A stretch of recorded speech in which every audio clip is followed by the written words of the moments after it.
Welcome to our explainer. Today we're tackling a really huge moment from World War II, the fall of Singapore.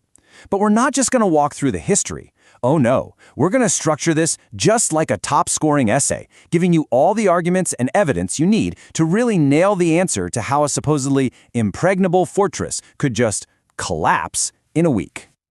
So this is the big question, right? The one that shows up on exams all the time. How on earth did Britain's mighty fortress in Asia, this symbol of its power, fall in just 7 days?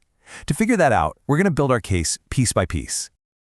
And here's our roadmap for doing just that. First, we'll bust the fortress myth.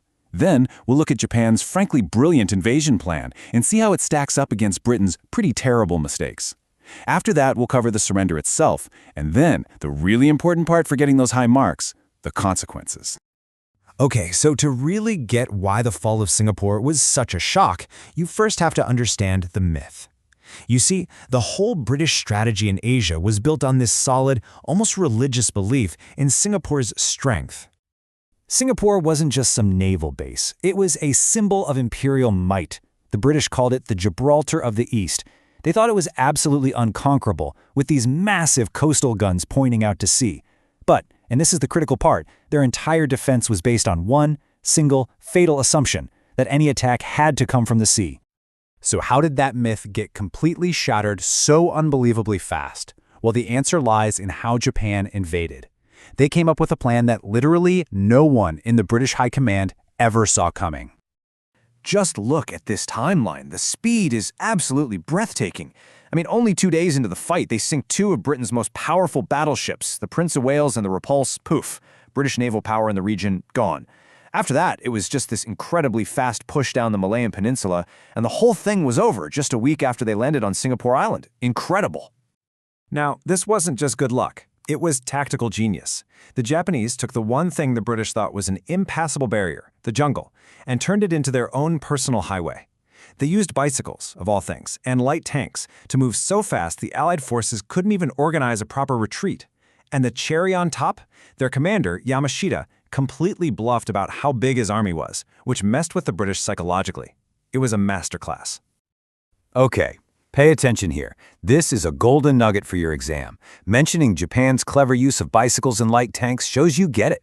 You understand that winning a battle isn't just about who has more soldiers. It's about strategy, about adapting, and about exploiting your enemy's biggest blind spots. This is the difference between just describing what happened and actually explaining why. But to really tell the full story, we can't just talk about how great Japan was. A huge part of this disaster, and you have to include this in your answer, is the string of massive mistakes the British made. They basically played right into Japan's hands. I mean, just look at this. The difference between the two commanders is just, wow. General Percival was fighting a predictable, old-fashioned war. He was waiting for ships to appear on the horizon and thought the jungle was his friend.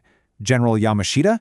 He saw that same jungle as a weapon. He was aggressive, he was adaptable, and he totally outsmarted his opponent.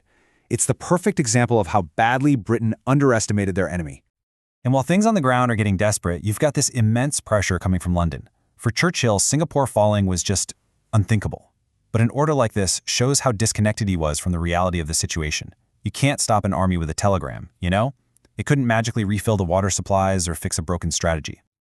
With the Japanese army closing in, the battle was pretty much over. Those earlier tactical mistakes were about to become a full-blown strategic catastrophe. The moment they lost Bukit Timah, that was the point of no return. It wasn't just high ground, it's where the island's main water reservoirs and supply depots were. An army can't fight without water. It's as simple as that. A few days later, a horrific massacre at Alexandra Hospital showed just how much control had been lost. By February 15th, Percival had absolutely no choice left. He had to surrender. And the scale of this defeat is just mind-boggling.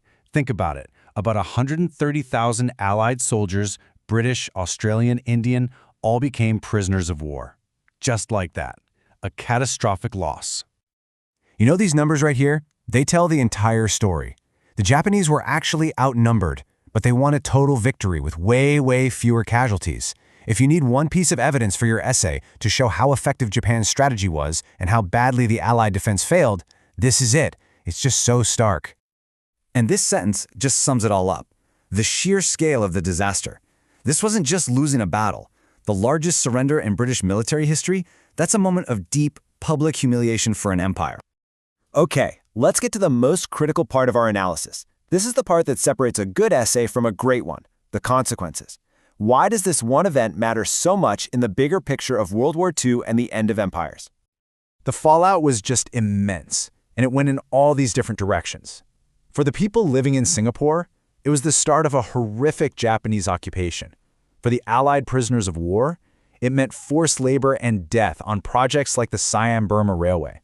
But the biggest consequence of all was the hit to the idea of the British Empire itself.